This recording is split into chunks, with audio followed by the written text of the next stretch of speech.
యువతయస్తనయా విభూతి సర్వం యదేవ నియమేన మదన్వయానాం ఆద్యస్య న కులపతేర్వకులాభిరామం శ్రీమత్తదగ్రయుగళం ప్రణమామి మూర్ధనాం. ఈ యొక్క ప్రార్థన గీతాన్ని యామునాచార్యులు వారు చెప్పారు. ఎవరిని గురించి? మా యొక్క కులదైవమైనటువంటి నాకు తండ్రి, తల్లి, సంతానము, భార్య, ఐశ్వర్యము, సమస్తమైనటువంటి సంపదలు కూడా ఆ నమ్మాళ్ళ వారి యొక్క దివ్య తిరువడిగళులు అంటే వారి యొక్క చరణములే. ఆద్యక్షణ కులపతేర్ వకుళాభిరామం, మా యొక్క పొగడ పువ్వులు దండగా కలిగినటువంటి హారముగా కలిగినటువంటి ఆ నమ్మాళ్ళ వారి యొక్క దివ్య తిరువడిగళే మాకు రక్షకము.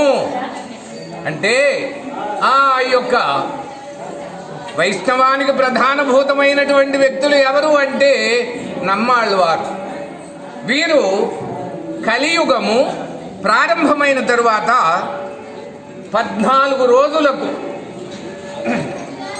ప్రమాది సంవత్సరము వైశాఖ మాసము శుక్ల చతుర్దశి నాడు జన్మించారు. తండ్రి కారిసూరి అని వారు భగవద్భక్తులు, ఒక ప్రాంతములకు ప్రభువులు కూడా వారు. వారి యొక్క భార్య నాథనాయకి అంటారు. వారిద్దరూ కలిసి తమకు సంతానము లేకపోయినందువలన సర్వేశ్వరునకు ప్రపత్తి చేశారు. మాకు కుమారుణ్ణి, మీలాంటి కుమారుణ్ణి ఇవ్వవలసింది అన్నారట. అంటే నాలాంటి వాడు జగత్తులో ఇంకొకడు లేడు, నేనే మీకు ఆ కుమారుడిగా అవతరించబోతూ ఉన్నాను అని స్వామి చెప్పి వారికి సంతానము కల్పించారు. అయితే ఆ కలియుగము ప్రవేశించిన 14 రోజులకు వారు జన్మించారు. జన్మించిన దగ్గర నుంచి ఏడవటం కానీ, మామూలుగా పిల్లలు విసర్జించేటటువంటి విధానములో విసర్జించడం కానీ, పాలు త్రాగటం కానీ లేదు, కళ్ళు తెరవటం కూడా లేదు. అయితే ఏమైనా క్షీణించిపోతూ ఉన్నాడా? ఏమి లేదు. మామూలుగా ఆహారం తీసుకున్నటువంటి ఆ శిశువులు కదా ఎలా వృద్ధి చెందుతూ ఉన్నారు అలా వృద్ధి చెందారట. అలా చెంది ఉంటూ ఉన్నారు. చూశారు ఏదైనా కొద్ది రోజులకు మార్పు వస్తుందేమోనని. ఏమి లేదు, ఆయన అలాగే ఉన్నాడు, తీసుకోవటం లేదు, పెరుగుతూ ఉన్నాడు. స్వామి ఎందుకు ఇచ్చినట్టు ఈ బిడ్డను మాకు? కళ్ళు తెరిసే పని లేదు, అచ్చట ముచ్చట తీరేటటువంటి భాగ్యం లేదు. నీ బిడ్డ నువ్వే ఏమైనా చేసుకో అని తీసుకొచ్చి ఆ కురకాపురంలో దేవాలయంలో పొరుండు బిడ్డ వెళ్ళిపోయారట.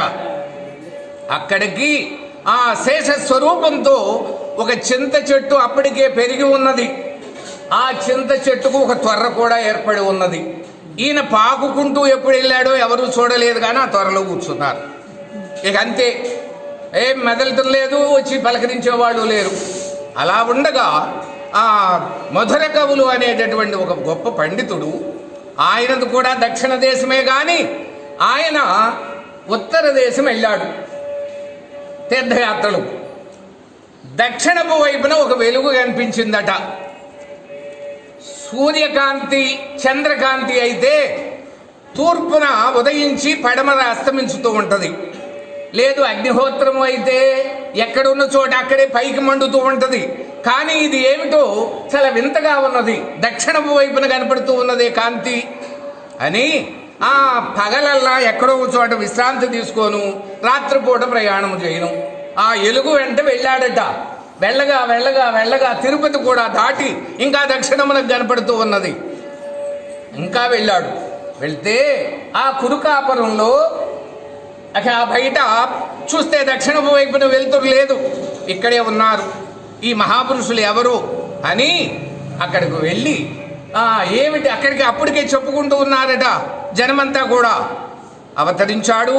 అప్పటికి 16 సంవత్సరములు అయ్యింది. కళ్ళు తెరవలా, మాట్లాడలా ఎవరితోనూ.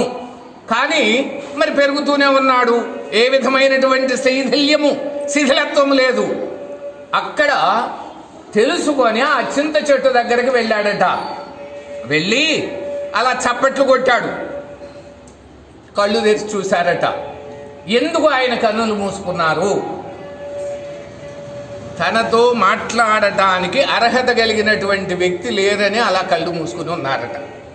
ఇప్పుడు తగినటువంటి వ్యక్తి వచ్చాడు కనుక కళ్ళు తెరిచాడు. ఆయన అనేక విధములైనటువంటి తన సందేహములను అడిగారు, వారు నివృత్తి చేశారు. తరువాత ఇక అక్కడే చేరి ఆ చుట్టూ కూడా శుభ్రం చేసి గురు సేవలో ఆయన తరించి వెళ్ళిపోయాడు. అయితే ఆయన 4 గ్రంథములు చెప్పారు. ఎవరు? నమ్మాళ్ళు వారు చెబుతూ ఉంటే ఈ శిష్యుడు రాసుకున్నాడు. తిరువిత్తం అనేటటువంటిది 100 పాసురములతో ఋగ్వేద సారాంశాన్ని చెప్పారట. 100 పాసురములు.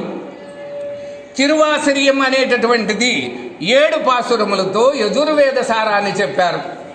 తరువాత 1102 పాసురములతో తిరువాయుమొళి అనేటటువంటిది చెప్పారు. అది సామవేద సారం. తరువాత పెరియ తిరువాయుమొళి, పెరియ తిరువందాది అనేటటువంటిది 87 శ్లోకములతో చెప్పారు. అది అధర్వణ వేదం యొక్క సారాంశం. సరే, అవి అలా ఉంచండి. ఆళ్వారులు అని మనం 12 మందిని చెప్పుకుంటూ ఉన్నాం. అందరికీ కూడా ఈయన చివరివాడే కానీ ప్రధానభూతుడు ఆయన తర్వాతే మిగిలిన వారు భక్తి విషయములో, భక్తి ప్రచారములో, వైష్ణవ విషయములో అని పెద్దలు సెలవిస్తూ ఉన్నారు. ఏమిటి ఈ తిరువాయుమొళి అంటే మోక్ష గ్రంథము.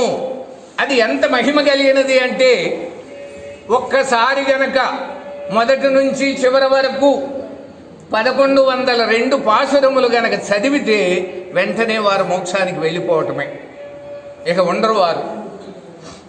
అయితే భక్తితో చదువుతూ ఉన్నారా అంటే ఆ కాలంలో చాలామంది భక్తి తప్పిపోయింది. భార్యాభర్తలు పోట్లాడుకున్నా, తండ్రి కొడుకులు పోట్లాడుకున్నా, ఇంకా జీవితం మీద ఏదైనా విరక్తి పుట్టినా, ఎందు కారణం చేతనో అయినా వెళ్ళిపోవాలి అంటే గ్రంథం చదువును పోను. ఎక్కడికి పోతూ ఉన్నారో ఎవరికీ తెలియదు. పోయిన వాళ్ళని కనపడుతున్నారా? గొప్పవారు కనపడరు, నీచులు కనపడరు. కానీ ఆ జగత్తంతా కూడా మారుమోగిపోయింది, ఇలా జరుగుతూ ఉన్నది అని కొంతమంది, ముఖ్యంగా స్త్రీలు అప్పటికి చదువు తక్కువ గనక వారు చూశారట. చూసి అరే ఈ గ్రంథం ఉంటే వీళ్ళందరూ అలిగినప్పుడల్లా, తగాదా వచ్చినప్పుడల్లా చదవను సావను, ఈ గ్రంథం ఉంచకూడదు అని. గ్రంథం అంటే ఇలాంటి అచ్చు పుస్తకాలు కాదు, తాటాకులతో రాసేవి. అవన్నీ కూడా ఎక్కడెక్కడ ఉన్నాయో ఆ ప్రాంతంలోనే ఉన్నాయి, పెద్దగా విస్తరించలా. అవన్నీ తీసుకెళ్ళి ఆ తామ్రపర్ణి నదిలో తొక్కేశారట. ఒక తాటి ఆకు మీద 10 పాసురములు రాయబడి ఉన్నాయి, ఒక్కొక్క దాని మీద 10. అవి నీళ్లలో ఒక ఆకు తేలి అట్టట్లా వెళ్తూ ఉన్నదట. ఎక్కడికి వెళ్ళిందో బయటకు వచ్చింది. కొంతమంది పండితులు తీసుకున్నారు వాటిని, అదే చాలా గొప్ప గ్రంథమే అని వాటిని కంఠస్థం చేశారు, చదువుతూ ఉన్నారు. అది వ్యాపించింది జగత్తంతా కూడా. ఒకానొక సమయంలో నాథమునులు అని ఒక గొప్ప పండితుడు ఉన్నాడు, యామునాచార్యుల వారి యొక్క తాతగారు. ఆయన చెవిన పడిందట. ఈ బ్రాహ్మణులు వచ్చి చదివారు పాసురములు. అయితే ప్రతి 10కి కూడా 11వ దాన్ని ఫలశ్రుతి అంటారు. ఈ చదివినందువల్ల ఏమి ప్రయోజనము? ఈ 1000లో ఈ 10 చదివినటువంటి వారు అని ప్రతి 11లోనూ ఉంటది. ఆయన అన్నారట, ఆహా చాలా గొప్పగా ఉన్నది ఈ గ్రంథము, ఏది ఇంకా కొన్ని చదవండి అన్నారు. అయ్యా లేవు, ఈ 10 లోకములో వ్యాప్తిలో ఉన్నది, ఇంత గొప్ప గ్రంథము లేదా? 10 మాత్రమే ఉన్నవా? ఆ జగత్తులో ఎక్కడా లేవు. ఇలా జరిగిందని పెద్దలు చెప్పుకుంటూ ఉన్నారు. ఖిలమైపోయినది అంటే ఎక్కడ ఉంటారు వారు? కురుకాపురము వెళ్ళాడు. అక్కడికి వెళ్ళి అక్కడ ఆయన యొక్క మహిమంతా కూడా తెలుసుకొని, ఆహా చాలా గొప్ప గ్రంథమే, పోయినది ఇది సంపాదించాలి అంటే ఎట్లాగూ అంటే కొంతమంది చెప్పారట. లేదు, వారు వెళ్ళిపోయారు. ఆయన ఆ శిష్యుని కూడా తయారు చేసి ఇంకా ఒక 15 సంవత్సరాలు, 17 మొత్తము 35 సంవత్సరములు భూమి మీద ఉన్నారు నమ్మాళ్ళ వారు. ఉండి వెళ్ళిపోయారు. కానీ ఇప్పుడు గ్రంథము లేదు, వారు లేరు. చింత చెట్టు ఉన్నది, త్వర ఉన్నది. ఎవరో చెప్పారట, ఈయన శిష్యుడు మొదటి కవి అంటారు, ఆయన గనక కండెన్ సిరుత్తాంబు అని ఒక గ్రంథం రాశారు ఆ నమ్మాళ్ళ వారి మీద. పెద్దగా ఉండదు, అది గనక కూర్చున్న చోట నుంచి లేవకుండా 12,000 పర్యాయములు చదివినట్లయితే ఆయన ప్రత్యక్షమవుతాడు అని చెప్పి ఉన్నది. ఈయనకి అష్టాంగ యోగములు వచ్చు, ఎన్ని రోజులైనా తిండి లేకుండా దాహం లేకుండా ఉండగలడు. ఈ నాథమునులు దొరుకుతాడా? వారు ప్రత్యక్షమవుతారా? అవుతారు. అంటే యోగం పట్టారట, పట్టి 12,000 పర్యాయములు కొన్ని రోజులు గడిచింది, కదలకుండా చదివేశాడు. చదివితే స్వామి ప్రత్యక్షమయ్యాడు. అయ్యా, ఇంత పని చేశావు, నాథములు ఏం కోరి చేస్తూ ఉన్నావు? గొప్ప గ్రంథము నశించిపోయినది, లోకములకు ఉన్నట్లయితే అది వెలుగు, మరి నాకు కావాలది. చుట్టూ తెరలు కట్టించు, నేను చెబుతాను, నువ్వు బయట ఉండి రాసుకో. ఆయన చెప్పేశాడు. వీరు రాసేశారు కొద్ది రోజుల్లోనే.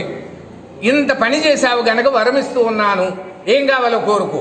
నాకుగా ఏం అవసరం లేదు, కానీ చదివిన వెంటనే పోకూడదు. ఇక నుంచి చదివిన వాళ్ళు వాళ్ళ ఆయువు తీరిన తరువాత అప్పుడు మోక్షలోకానికి వెళ్ళేటట్లుగా అనుగ్రహించండి. కనుక చదివిన వెంటనే పోతే మరలా ఇలాగే గ్రంథం కిలమైపోతుంది. కనుక ఆ ప్రకారంగా మీరు అనుగ్రహించండి అంటే ఆ గ్రంథాన్ని వారు రాశారు. ఆ నమ్మాళ్ళ వారు చెప్పారు. అట్టి తిరువాయుముడిని మనము ఇప్పుడు 3 రోజుల నుంచి వదిన గారు పారాయణ చేసింది వారు రచించినటువంటి గ్రంథము.